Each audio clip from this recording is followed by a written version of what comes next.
Hollywood, a name whispered with a unique kind of reverence. Even the word itself glitters, promising escape, glamour, and a world bathed in perpetual golden light.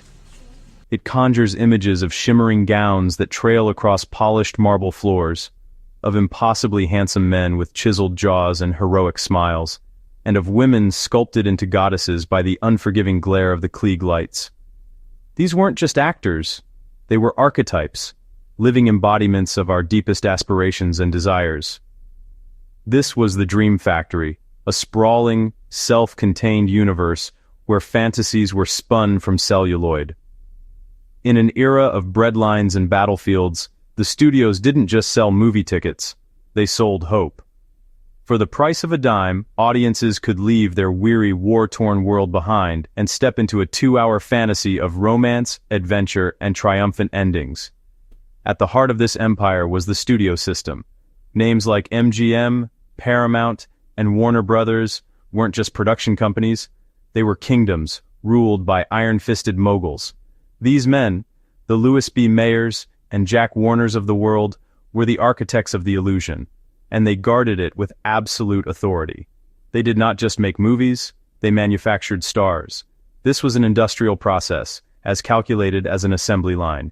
Young hopefuls were stripped of their given names, their hometowns, their entire pasts. They were given new, more marketable identities, taught how to walk, talk, and even think. Their teeth were capped, their hairlines altered. They were molded into an image of flawless, unattainable perfection. To the public, they were American royalty. Fan magazines breathlessly chronicled their every move, painting pictures of idyllic home lives, whirlwind romances, and impeccable virtue. Every photograph was staged, every interview scripted. The studio's publicity department was a formidable machine, dedicated to maintaining this perfect narrative. Or so it seemed.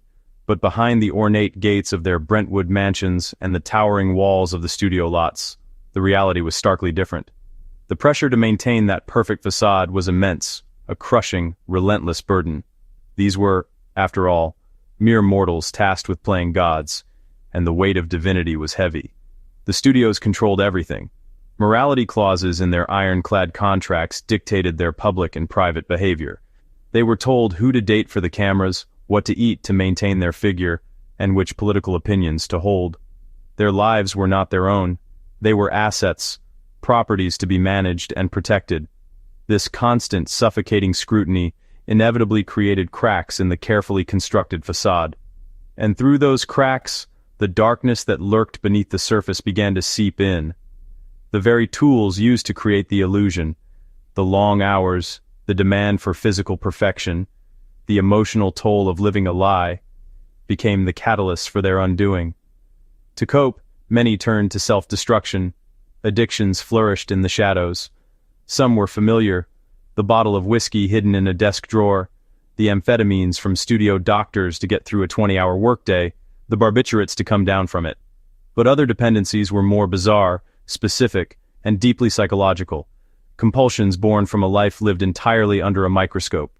When scandals did erupt, an affair, a drunk driving arrest, a secret child, the studio fixers moved in, burying the story and preserving the illusion at all costs. But some secrets were too big to bury.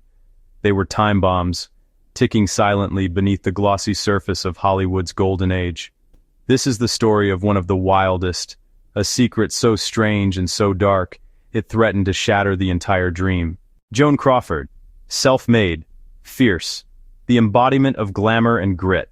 She willed herself into existence through sheer ambition, transforming from the impoverished Lucille Lesueur into a titan of the silver screen. Every aspect of her public persona was meticulously constructed, a calculated performance of perfection. Sharp shoulders, fierce eyebrows, and intensity that burned through the screen. But this obsession with control wasn't just for the cameras, it bled into every corner of her private life. Her homes were shrines to immaculate order, a core component of the Joan Crawford brand. In an era that sanctified spotless domesticity, her meticulous image was marketed as a virtue, a sign of her superior character. MGM spun her obsession as charming eccentricity, the quirky habit of a dedicated professional who demanded perfection in all things. But behind the glossy magazine pages, the reality was far more clinical. It was more than tidy. It was an all-consuming addiction to cleanliness, a manifestation of what we now recognize as severe obsessive-compulsive disorder. She famously followed guests around her home, wiping doorknobs and ashtrays the moment they were used, a constant, unnerving surveillance against contamination. Her rooms felt sterile, more like museum exhibits than a home. Furniture was famously encased in plastic, untouchable. This wasn't hospitality. It was a tightly controlled stage. Nights vanished in punishing cleaning sprees that could last until dawn. She would scrub floors on her hands and knees, a war against an invisible enemy. She even used harsh agents like rubbing alcohol and vodka to ensure absolute sterilization. Toilet seats were wrapped in cellophane, which had to be changed after every single use. In hotels, she brought her own cleaning supplies and scrubbed the room herself before allowing her luggage across the threshold. Her compulsive hand-washing was so frequent and aggressive that her skin was often left red and raw. This was not a quirk. It was a prison of fear and control, and she was its warden.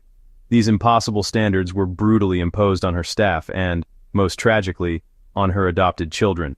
They were subjected to terrifying nighttime inspections and white glove tests for dust, living in constant fear of her explosive rage. The infamous banishment of wire hangers wasn't just a preference. It was a trigger for terrifying fury, a symbol of cheapness and chaos in her perfectly ordered closet. A misplaced toy, or a single footprint on a freshly mopped floor, could trigger punishments that were disproportionate and deeply cruel. The studio PR machine worked overtime to mask this darker truth, but the roots of her compulsion lay in the trauma and anxiety of her harsh childhood. For the young Lucille Lesueur, the world was a chaotic, dirty, and unsafe place. As Joan Crawford, she built a fortress of sterility around herself. Disinfectant was her armor against the chaos of her past. Every scrubbed floor was an attempt to impose order on a world that had once offered her none, a desperate, lifelong battle to keep the ghosts of her past at bay. In the golden age of cinema, one man was anointed king, Clark Gable. On screen, he projected an unshakable, effortless command. His rugged masculinity and a devil-may-care grin made him the definitive leading man of his era. He was the archetype every man aspired to be, and the fantasy every woman wanted to be with. His persona was so powerful, it became a national standard for American manhood. But behind the carefully constructed facade, a dangerous compulsion was taking hold. Clark Gable was addicted to speed. This wasn't a casual weekend drive, it was a nightly ritual of raw velocity. He would take to the winding, unlit canyon roads above Los Angeles, treating them as his private racetrack.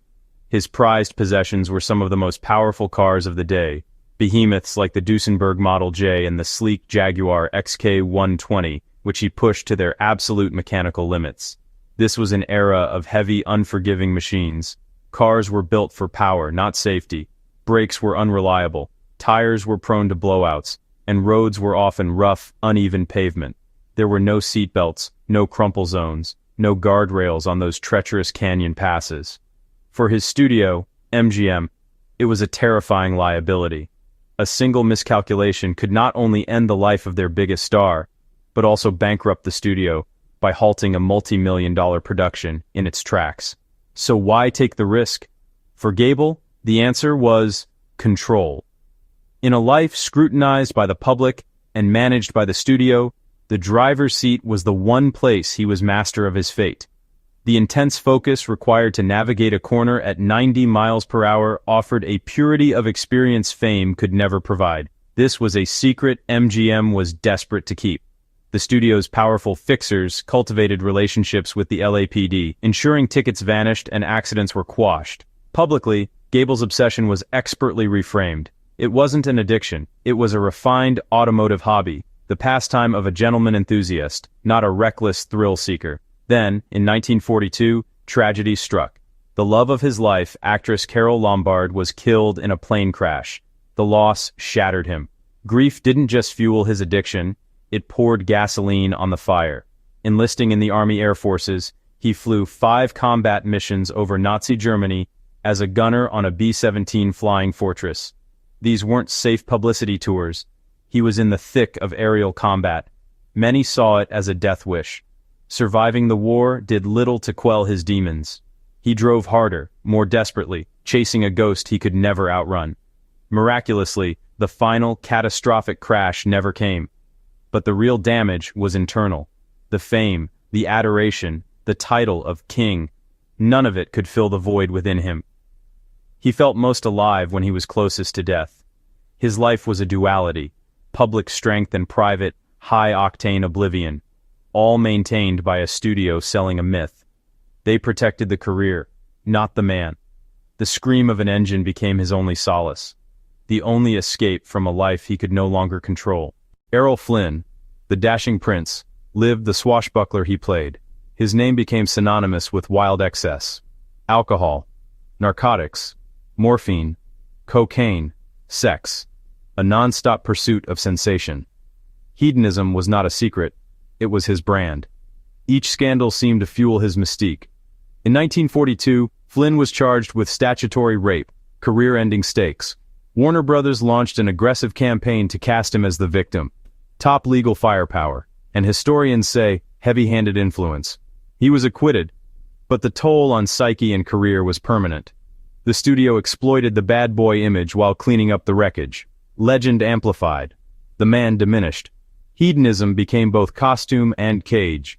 His addiction was spectacle and symptom. The legend lived loudly. The pain whispered in the quiet after.